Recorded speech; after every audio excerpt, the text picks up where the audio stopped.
Hey everyone, welcome. We're diving into one of the biggest questions in education today. How do we get past just using technology and start using it in a way that's actually responsible, fair, and truly meaningful for every single student?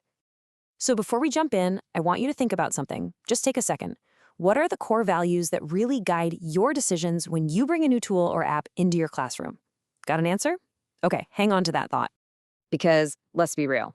Technology is amazing. It opens up so many possibilities, but it's not a magic wand. It actually brings up its own set of pretty tricky and sometimes hidden challenges that we as educators have to figure out how to handle. And I'm guessing this list looks pretty familiar. We're talking about the digital divide, that all too real digital fatigue, the biases that can be baked right into AI and content, not to mention the huge questions around student privacy and, of course, academic honesty. These are the real deal issues we have to tackle head on. So how in the world do we navigate all of this? Well, the good news is we don't have to just wing it. There's actually a super powerful framework built on 3 core principles that can help us make choices that are genuinely responsible. And here they are: ethics, equity, and reflection. Think of these 3 as your digital compass, the thing that keeps you pointed in the right direction. So let's break down what each one really means. All right, first up, ethics. At its heart, this is all about responsibility. It means we're actively protecting our students' privacy. We're being totally upfront about the tools we're using, and we get their limitations. The big question we always have to ask ourselves is, does this tool respect my students' safety and their well-being? Next up, equity. And this one is so important. Equity is way, way more than just giving every student a laptop. Real equity means we're making sure everyone has access, yeah, but also that we're providing the right support for different learners, and we're adapting how we teach so that everybody actually gets to benefit. And finally, we have reflection. This is the engine that makes everything else work. It's that habit of constantly stepping back and asking, okay, is this actually working? Who is it working for? And how can I do it even better? It's through reflection that we make sure our teaching stays both ethical and equitable over time. Okay, so that's the theory, right? But what does this stuff actually look like when the bell rings and you've got a classroom full of students? Let's check out a couple of real-world scenarios. First, let's meet Jamal. He's a pre-service teacher in a math class, and he's facing a super common problem. Some of his students don't have reliable internet at home, and that creates a huge gap when it comes to digital homework. And this, right here, is what equity in action looks like.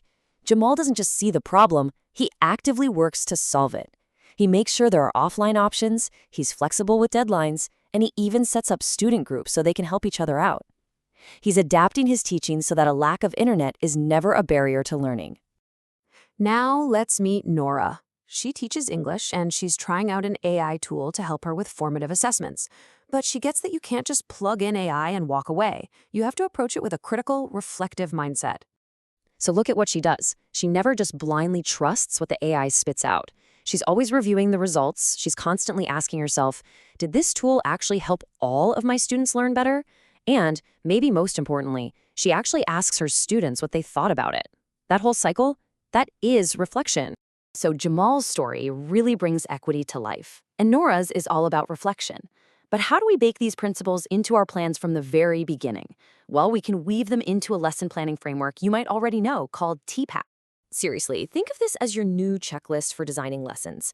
Before you even start, you're asking, okay, content, is it accurate and free of bias? Then pedagogy, are my teaching methods inclusive for everyone? Next, technology, is this tool I've picked enhancing learning in a responsible way? And finally, reflection, how am I going to figure out what impact this had on all my students? When you do that, you get this really powerful formula. See, we're not just tacking these principles on at the end. We're weaving them right into the fabric of the TPACK framework itself. And that simple shift is how we design lessons that aren't just cool and innovative, but are also fundamentally fair, safe, and meaningful for everybody. All right, so now it's time to bring this all back to you and your classroom. We've talked through the principles, we've seen them in action, so let's think about how you can take these ideas and apply them to what you do every day. Let's just sit with this thought for a second. It is so easy to get excited about the latest shiny tech tool. But the real magic isn't in the tool itself. The truly meaningful, powerful work comes from the responsibility and the reflection that we bring to it. So, as we wrap this up, let's go back to that idea of reflection.